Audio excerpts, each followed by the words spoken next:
Hello and welcome. I am Scrapper Lockett. This is City of Heroes. We are beginning our third season with Liberty Lass, our now level 30 brute, who has completed at least the story arcs I could do in the level 25 to 29 range. He's now level 30, and we should be able to get some missions from Philippa Moreau and some of the other contacts. Um, I've changed her costume. Again, it's still red, white, and blue themed, but I changed sort of the main colors around just to indicate that it's another season. And each season will do slightly different costume. By the way, these cuffs on her boots and gloves were actually the way I originally had her boots and gloves. I forgot about that, um, but I remembered it, I don't know, a few weeks ago and decided to change it up. Before we do any missions for any contacts, however, I want to take you guys over to find the store. There are 3 stores here. I just unclicked on it. The tech store, the natural store, and the mutant store. And what I want to do is show you how you go about getting your level 30 to 40 enhancements. This used to be very dangerous at this level because there used to be snipers all along the rooftops of these buildings who were like level 38 and lieutenants. But I don't think they have them anymore. I guess players didn't like them, and so they got rid of them at some point. In any case, the actual, I gotta remember how to get out here. The actual store is a covert operative here under the bridge. There's also an explorer badge. You click on Agent 6, and she will not give you anything until you do a mission for her. So we're going to go up against the Nemesis in Atlas Park. And that will be our first mission, and then we will see if we can start things with Philippa. But I just wanted to make sure everybody could see that, and just in case you're wondering, like, how the heck do I get stores? They don't have visible shops anymore. Once you get into the 30s, you have to do a mission for the shop. The same thing in the level 40 to 50 range. That's a guy in Peregrine Island that everybody goes to instead of a different one for each archetype. And he also requires you to do some quests. Or I guess missions.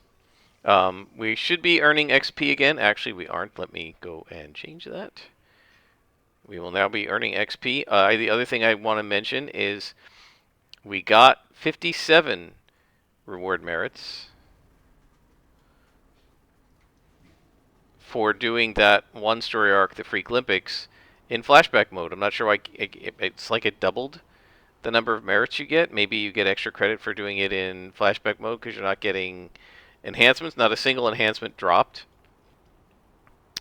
So anyway, we're going to fight the Nemesis here, uncover their plan. I don't know if it's a single mission or you do a couple, but you have to do quests or missions for these contacts before they will let you shop in their store and get the higher level SOs. Not that we can use them yet. We really didn't need to do this until level 32, but since I had just entered Founders Falls, I figured let me show you guys how this works. The other thing I want to mention, I'm in the mission now, so I don't think I can show you the auction house. But I do want to mention, because I said I would bring it up in this season, somebody pointed out that when you are using the auction house for the set enhancements, I don't know if it's all enhancements, but the set enhancements, both the enhancements and the recipes, when you put them up for sale, I guess they go up without a fixed level, and whatever level you are when you buy them is the level they come in at, which explains why when I sold some like level 29 and 30 enhancements, they fetched a really nice price. And so apparently the reason is that a level 50 could buy them, and they won't go in as a level 50 if you buy them as a level 50. Now, I'm not sure the exact mechanism for this.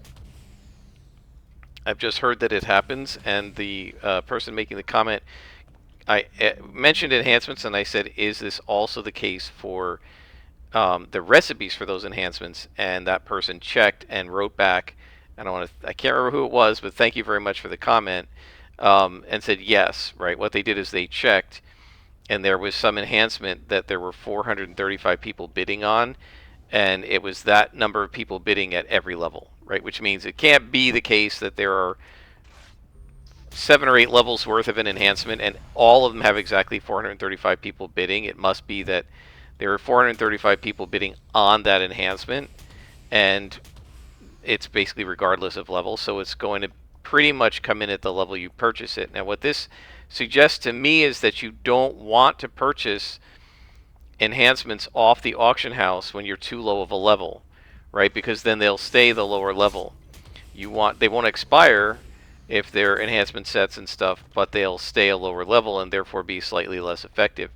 So my recommendation is not to purchase stuff from the auction house until you're at least level 32, which will give you probably level 35 recipes. I'm not sure if they do the individual numbers, but if they do, maybe even wait till level 35. That will give you the level 35 recipes, which are dramatically better than level 30 and 25 and so on and so forth. You definitely don't want to try to buy sets when you're 19 and then be stuck with a 19th level set when you're 50th level. It just won't do, the percent bonuses just won't be as high, right? So if we look at the recipes here, this is a level 30 recipe, 21.8% for 2 things, right? They have 2 bonuses. This one's doing 2 bonuses, is 21.5%, right? That single level is 0.3% bonus for a defensive, whatever class B or whatever that is in enhancement. So you would say, well, at 0.3 isn't that big of a deal. Well, now multiply that 0.3 by 6 levels, 29 versus 35, and it's now 1.8%, right? And you say, well, 1.8% isn't that much. Well, multiply that by 6 enhancements. Now you're talking about close to 12%, about 10%. That's a big difference, right? So, and of course, they're not all going to be 20% because some of them are for 3 things and some of them are for 1. It depends on the set and how they're configured. But my point is that if you really want to get the most out of it, you want the higher level enhancements. So be careful, because I think the sale price doesn't based on the level, right? It's based on the enhancement, and so you don't want to spend $12 million on a level 29 enhancement when you could spend this influence, when you could spend the same 12 million influence and get a level 50 enhancement that's going to be doing several percent better than the level 29. So just be careful with that. Right, it used to be that you could play a little bit of a game in that because they stayed the level you sold them at, right? So if I post a level 25, it stayed level 25. It used to be that you could go for the lower level, slightly lower level ones, and they would be a little less expensive, because what people wanted were the level 45 and 50 ones, well, really level 50 ones, right? And so you could kind of, well, if you buy a level 29 one, instead of it being 12 million, it might only be 2 million. And you say, well, you know, I'll save the 10 million. Wow, look at all this missing I'm doing. It's 72% to hit. I'll save a few million, and I still get most of the set bonus I need, and I'll be 10% less effective. That's okay, right? Instead of my defense bonus being like plus 60%, it'll be plus 50%, but I saved like 30 million influence building the set. And if you don't have a lot of influence, it's probably worth it. And if you're not trying to do things like Incarnate Trials, it probably doesn't matter that much.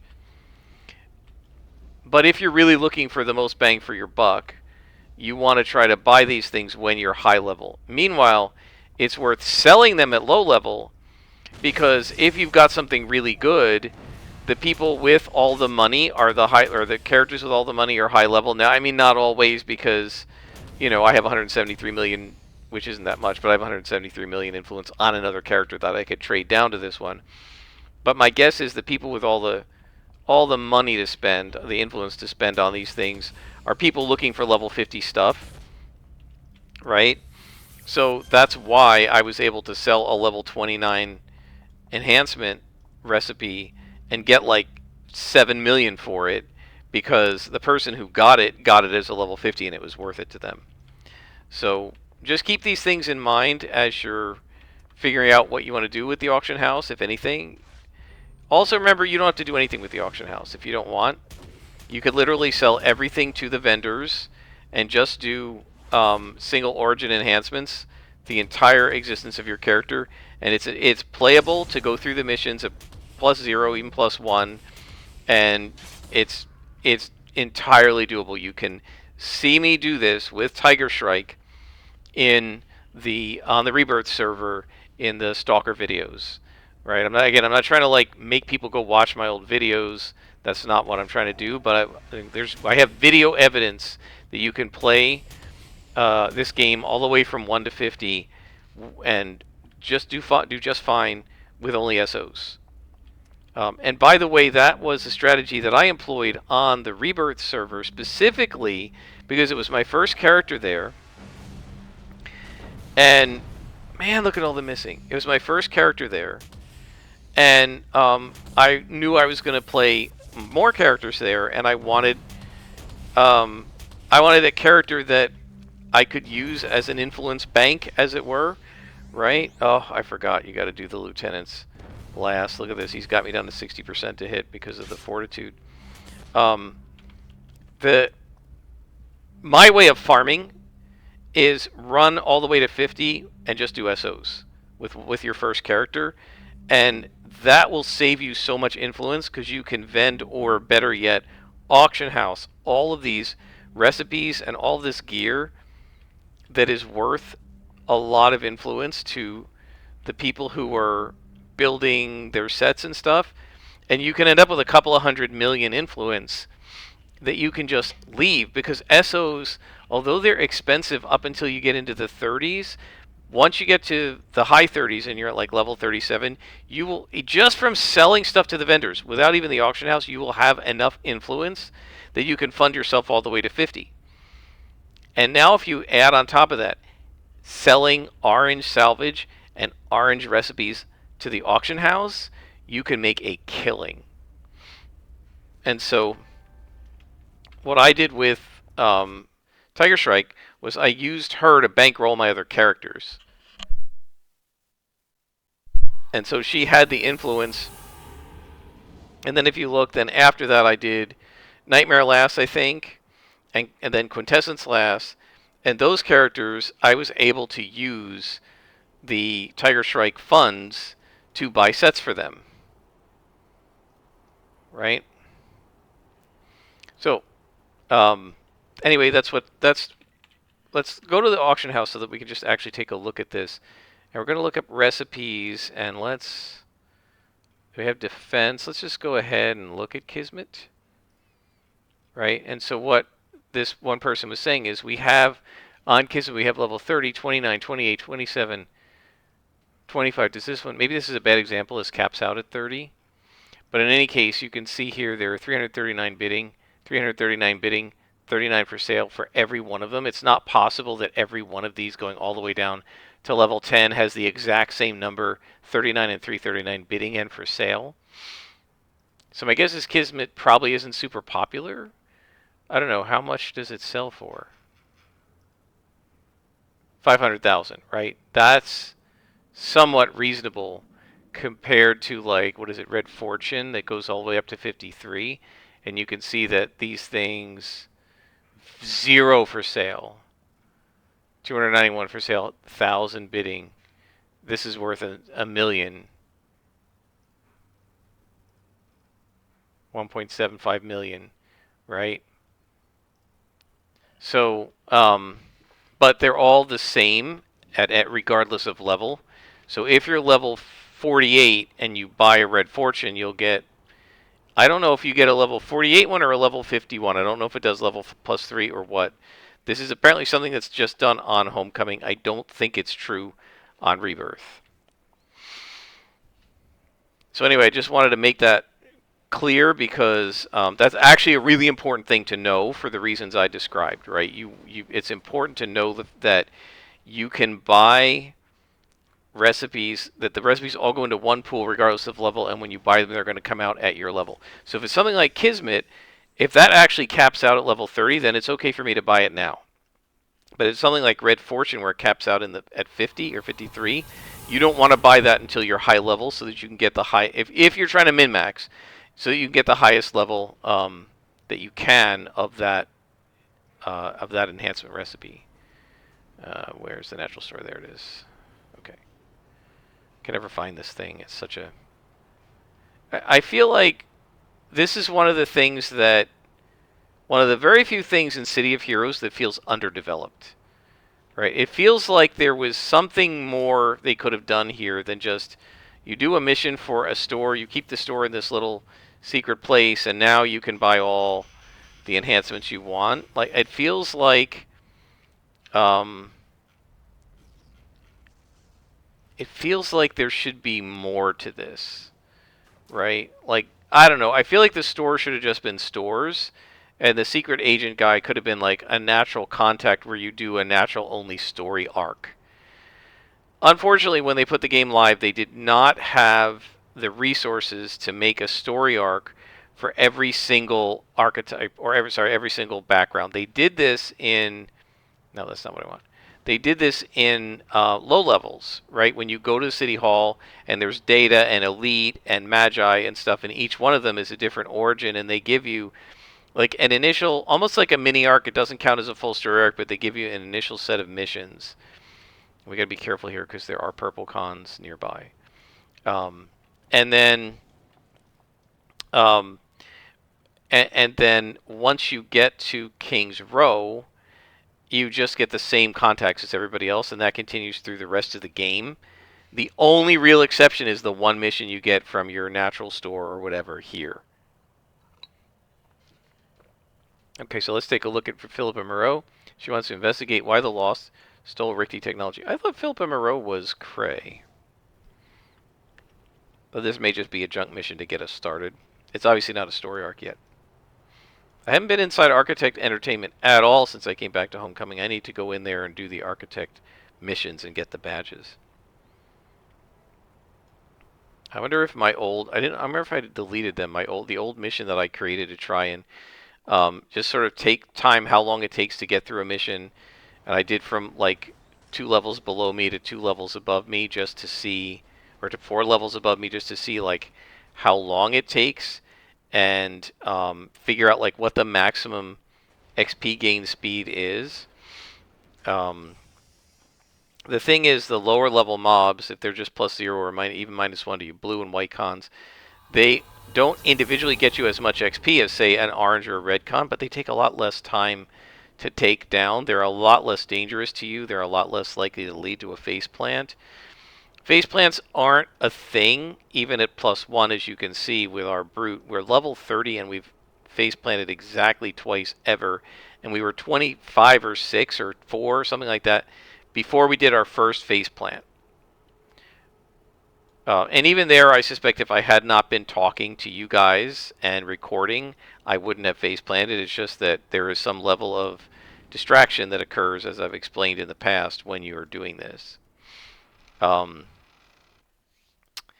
Oh, the other thing I did want to mention is there's a couple of other questions in the comments, so I want to try to answer those since this is the first episode of the season. And as Kill 10 Rats pointed out, the first episode of any season always gets more watches than all the rest of them. So hopefully the people who ask these questions, and again I apologize, I'm not looking at the YouTube interface to see who that was, will get... I answered them in text, but just in case they want a little more clarity, I can answer it. So one person asked me about... oh boy, this is going to be a pain to hit these guys. One person asked me about the... what level do I recommend going up to +1s? And that is going to depend. Right? It depends on your archetype, and it depends on whether you've got SOs or not. Right? What I find is once my character is fully SO'd, and particularly you need those accuracy enhancements, but once my character fully has a set of SOs, at that point, the character is generally ready to move up. However, you got to have enough of them, right? We now have quite a few SOs, so you've got to have enough slots in, and you've got to have your SOs on. I would say if you're not playing a set that has something like quick recovery and fast healing, you definitely want to have health and stamina 3 slotted, and you got to have SOs in there. If you can't afford to put SOs in there, and also make sure your primaries and secondaries primarily have SOs and not DOs, at level 22, I do not recommend bumping it. Now, some people may be good at that, but I assume somebody who's asking that question is fairly new to City of Heroes, or at least maybe hasn't played in a while and doesn't remember or something like that. I don't know.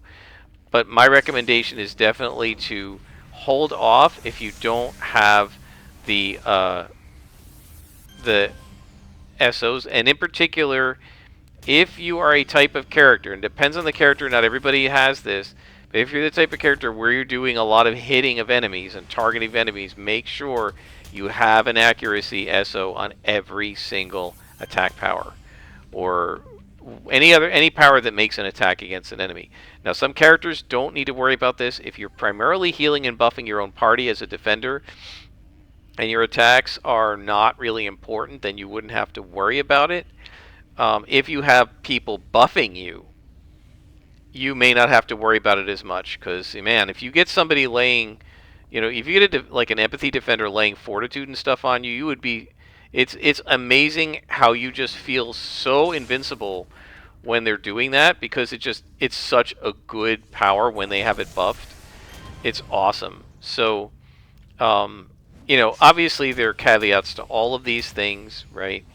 But what I would say is, for something like a brute, a scrapper, you can, if you have SOs on all your powers at 22, it's probably safe for most types of enemies to go up to +1. Be aware that what you're doing, though, is not just fighting +1s, right? As you have seen with me, especially at that level, a number of enemies in every mission will be +1 to the mission, and therefore, if you're fighting against +1 enemies, you're going to get +2 spawns, right? If I'm 30 and the mission is 31, the spawns could be up to level 32 in here, right? And you need to make sure you're aware of that and that your character is capable. That's why you want the accuracy. It's not so much that you have to worry about +1s, it's that you have to worry about +2s, right? Especially if you get stuff like +2 Richter drones, where they have really good defenses. Look at this. I have a 66% to hit him, right? 50% without the build-up going. 40%, right? So this is really hard to hit them, right? And that's only +1. Now make them +2, and it's even 10% lower chance to hit, okay? So unless you want to whiff a lot, and it's not just the annoyance of whiffing, it's also the fact that when you whiff a lot, you give them more time to hit you back, right? So I would say, oh, I missed a glowy, didn't I, back there while I was talking, you see.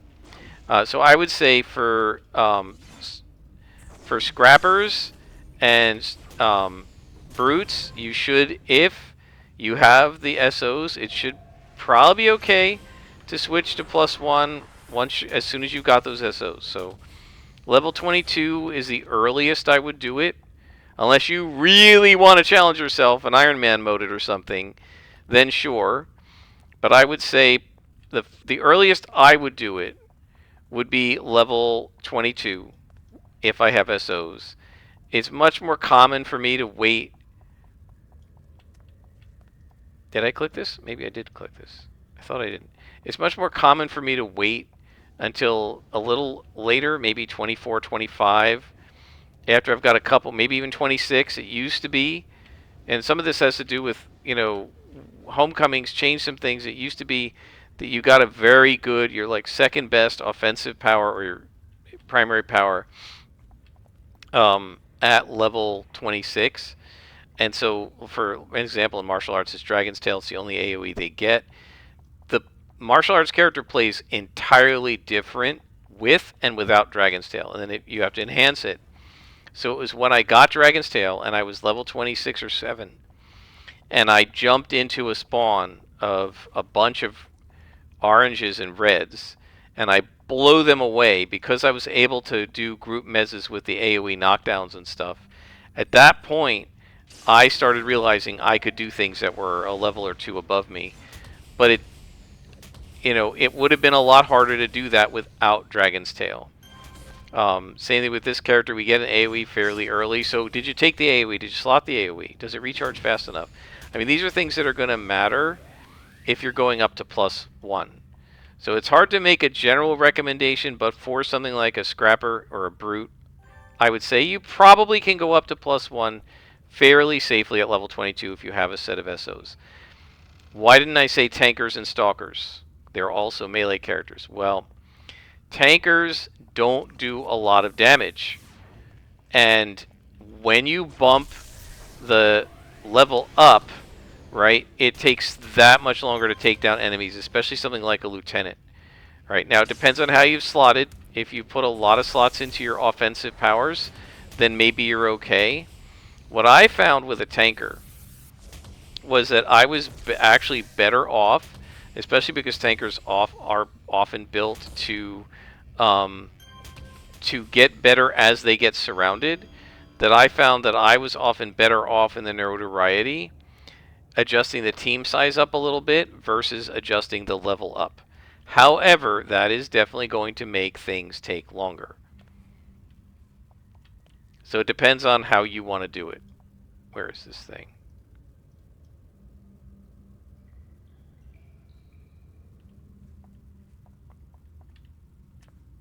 Oh, there's a boss.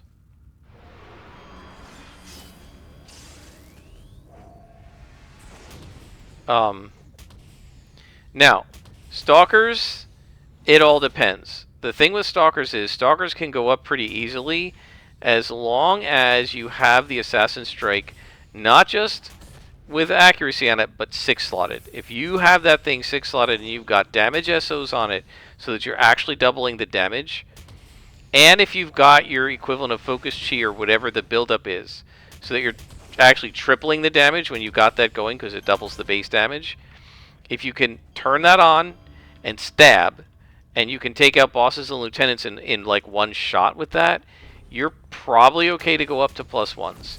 If you don't have that slotted that way, if you don't have the build-up, if you don't have 6-slotted SOs so that you're doing all this damage to it, you might not want to go up.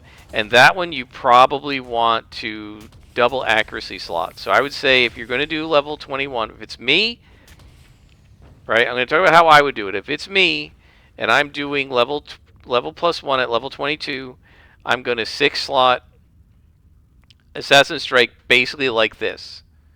By luck we have it. Double accuracy, right, which gives our accuracy 1.67, which will counteract most of the enemy buffs that make it harder to hit. A recharge, so you can do it faster. You might want to do endurance. It's up to you because Assassin Strike, you're using it once. You can use it during combat, but you want to do the big hit once. You want it 6-slotted. You want to have triple slotted for damage. So I feel like if you've got it slotted this way, you're probably okay to go up to +1. As long as you control what you're doing and you go in there and you stealth up to them, right? You pop the build up, and then from stealth you do your Assassin Strike, which looks kind of like that, and that will let you take almost anybody out in one shot. And if it's a boss, they'll have a sliver left, but you'll be able to handle it, right? And then you can take the rest of the spawn out, and they're not as challenging, right? That is still going to give you some trouble if you end up with big spawns. And again, if you miss with the thing now, or it used to be that it would reveal you and you'd miss. I'm pretty sure at launch, if you'd miss with the thing and then you're fighting against bad guys who can see you.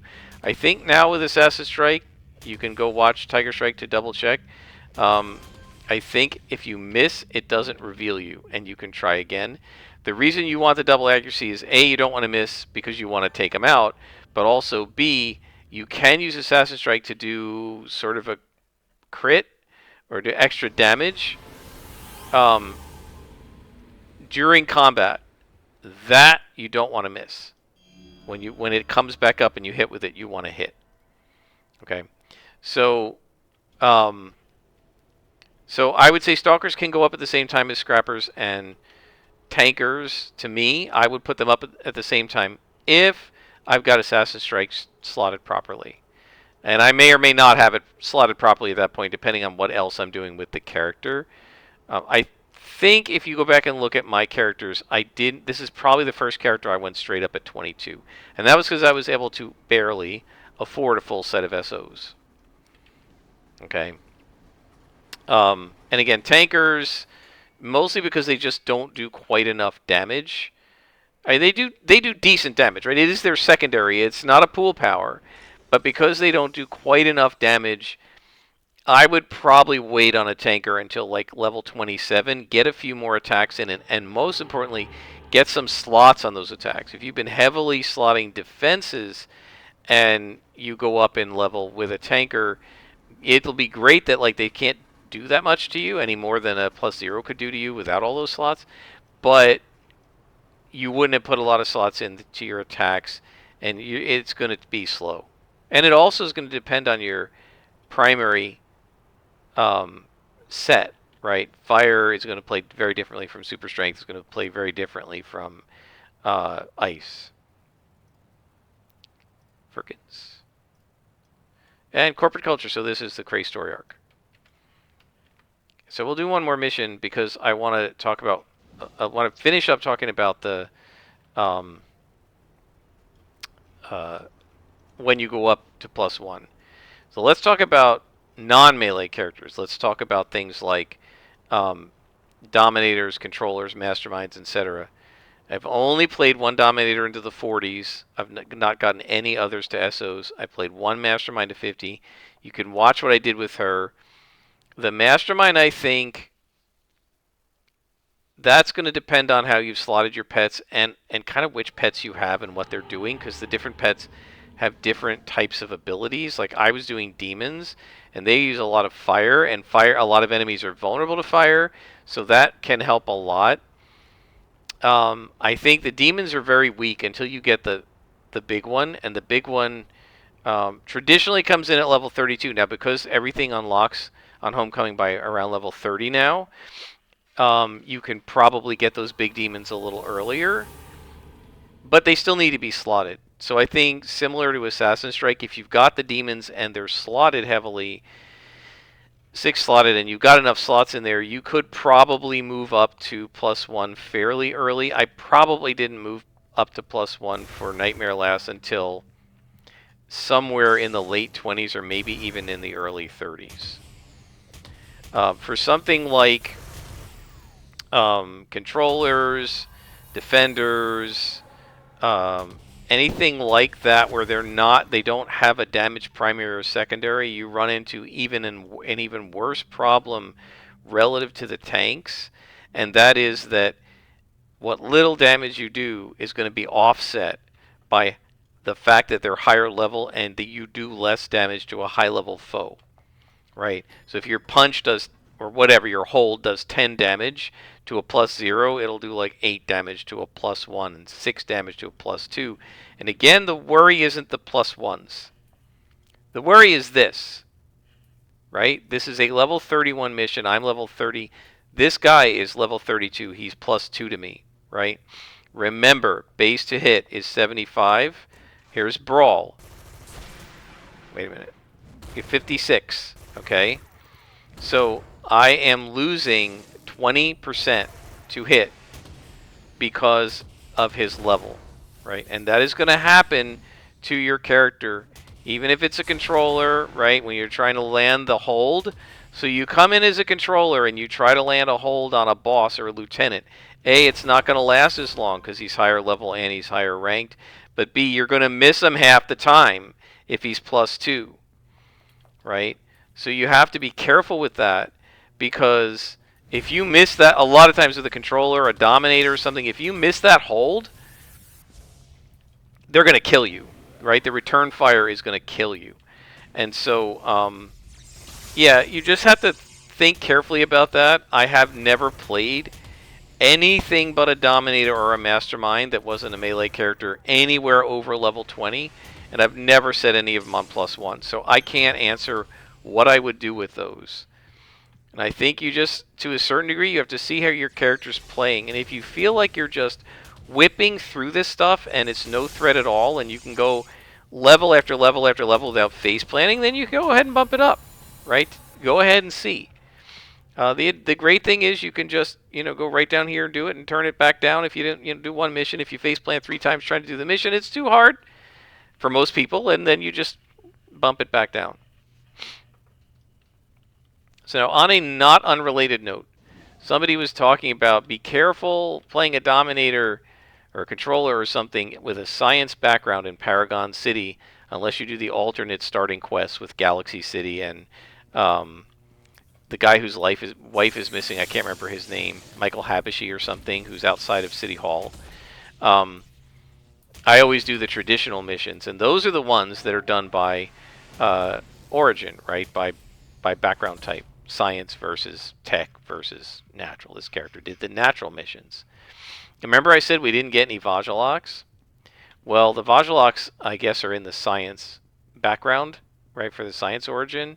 And so what this person was saying is they tried to do a mission as a Dominator or Controller at a low level. This sounds like it was like third level or something.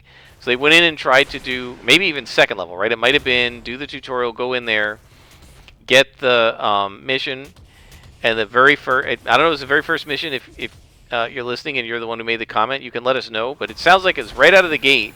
First mission, walked in, and there's like a Reaper and 4 cadavers.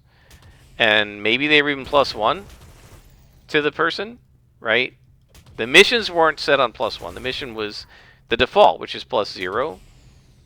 But one of the issues that you may have is that sometimes missions are what they call front-loaded, and what that means is that at the front of the mission where you first walk in, they're +1. And supposedly in those missions, at least the way it was originally designed, it went from +1 at the front to +0 in the middle to -1 at the back, which is super anticlimactic, right? You'd get to the back, and everything would be -1, and you'd be fighting like a yellow boss, white lieutenants, and blue minions. And it was too easy. But they did that to add some variety to the game, right? And then other missions are backloaded.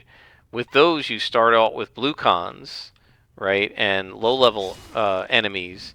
And then after you get into the middle, they're +0, and then at the end, they're +1. Right, and so you're going to get, red bosses at the end instead of yellow ones, right? And that's because they wanted it to be variable. Now, I haven't actually noticed a bunch of front and backloaded missions, but honestly, I wasn't looking for it. And as I said in the comment, one of the first experiences I had with front-loaded missions, or at least noticing it and how bad it was the Marrow Snap mission from the Bonefire arc, which I now love to get. And I love that arc because I know Marrow Snap's going to be right at the front, right? And so what they had was right at the beginning, your first encounter was with a boss, right? And he was +1 to you because it was a front-loaded mission. Now, I don't know if they've changed that. I have to go back and look. I don't remember. I'm not sure if I would have really noticed because my brain just sort of ignores the fact, yeah, I know you can have things that are +1 to the mission in a mission, so I don't even think about it. But I do know that thing was front-loaded when I first went in there, and I died I don't know how many times. And I was like, what am I going to do in this mission? Because even if I defeat the guy, I just assumed the whole rest of the mission was going to be this hard. So I got a friend. He came in. We met with a couple of friends. We go in there. We defeat Marrow Snap and his minions. And then what happens is the next set of spawns was +0. And then at the end, it was -1. And so it was like, I thought this mission was hard. It was only hard. Why am I missing so much with 86% to hit? It was only hard at the beginning, and then it got easier as we went along, right? So what this person was saying is it was really painful. It was annoying. And I guess they really struggled with this mission, and it sounds like they might have faceplanted a couple times or whatever. And so they were just saying, be aware that this happens to you with the science origin, right? With a science background, you will potentially face these missions. I don't know how randomized it is at that level. So what I would say is there are ways to deal with this, right? One is if you're having that much trouble, there is no shame in going in here and setting your notoriety to -1. Right, you can do that, and then they will be, if they were +1 to you, they'll be 0 + 0 to you, right? Because they're +1 to the mission. So that will help. You'll be fighting mostly blue cons and white cons then, instead of whites and yellows.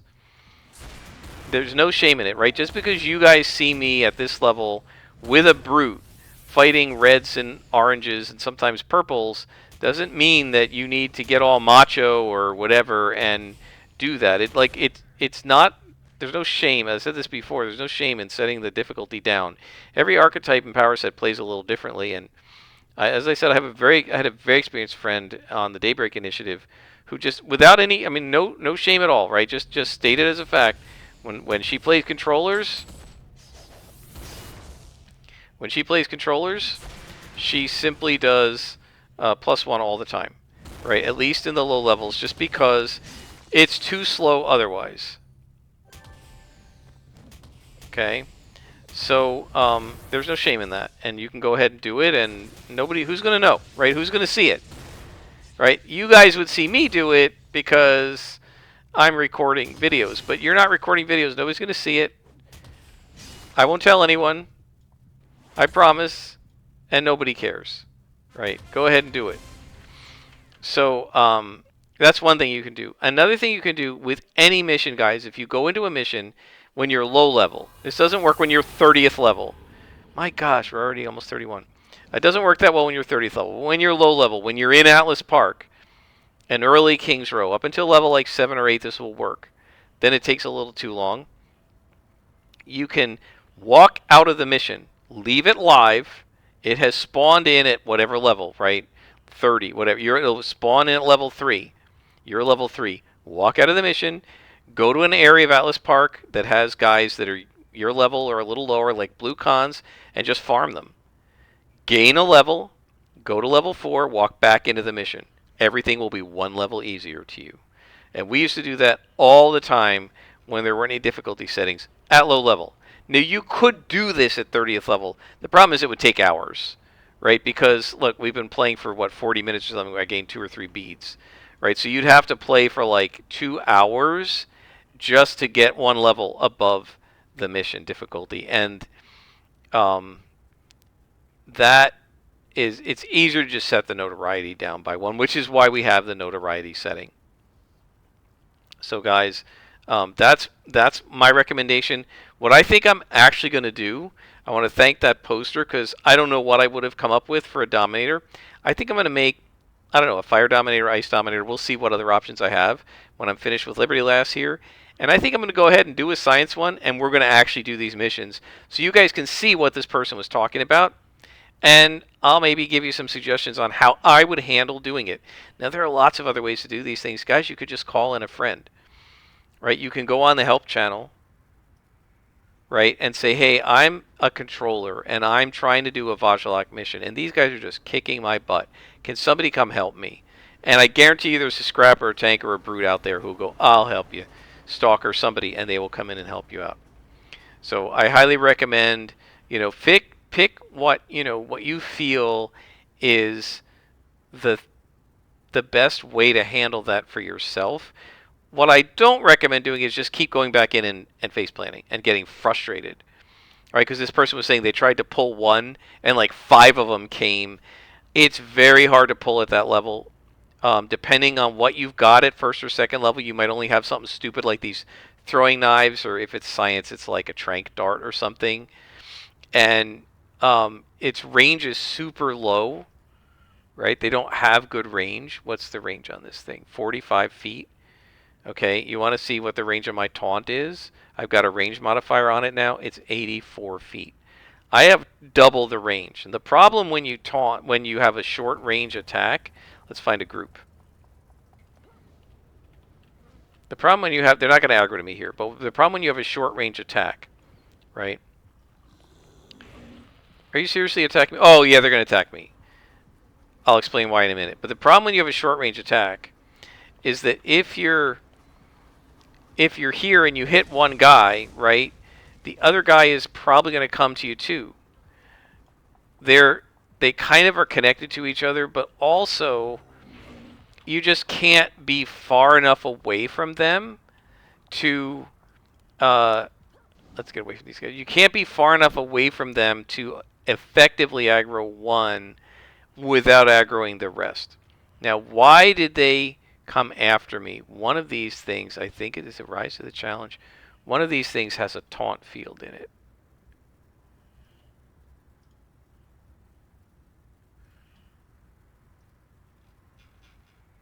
I can't remember which toggle it is, but one of the toggles has a taunt field in it.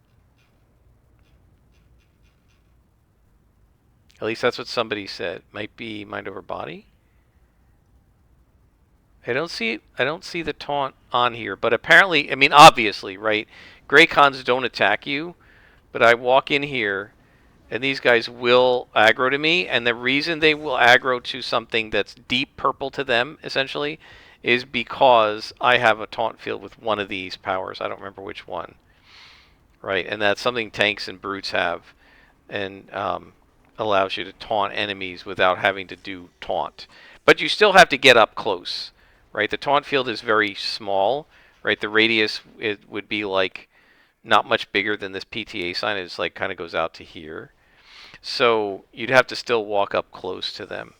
Whereas this thing I can do at range, right? But you can't, even if it's just a trank dart, the problem is you to get close enough for this to be in range. It's like here. The guy next to this person can see you too, and they'll all come. And I think that's what was happening to this player. And some of the controller and dominator powers don't have huge range either. And another thing you have to be careful of is a lot of those powers are things like immobilize, where you can, like, I've seen it happen where you AoE immobilize and everybody you immobilized aggros to you and shoots you back immediately and you die. Which is why with my AoE immobilize, I used to add a range modifier to it, so I could hit them and they were too far to hit me back. So there are lots of things you can do to mitigate this, but it's very hard to do at low level, and that's why the best thing to do is possibly set the notoriety down by 1, or go out of the mission, level up, and come back in. Or don't do the Science Origin, because those are the ones that make you up against Vajalox, and the Vajalox are extremely tough against low-level player characters. They're very tough. You've seen it with my character. Not with this one, but you can go back and watch Silver Phoenix and some of the other ones and see just how tough they are. I hope I've answered all the comments and questions, and I'll see if I can remember to go back and post that once the Season 3 opener starts, I've got a bunch of these comments. Keep them coming, guys. The discussion is great. I'm thrilled that several people have provided new information. Somebody reminded me about the taunt field. I completely forgot about it, but you just saw it here. And then there was somebody else who talked about the auction house and how all of the enhancements come in at your level when you buy them, and that really has implications for the marketplace. And so feel free to keep the information coming and keep the questions coming, and I'll answer as much as I can. And until next time, I'm Scrapperlock, and this has been City of Heroes.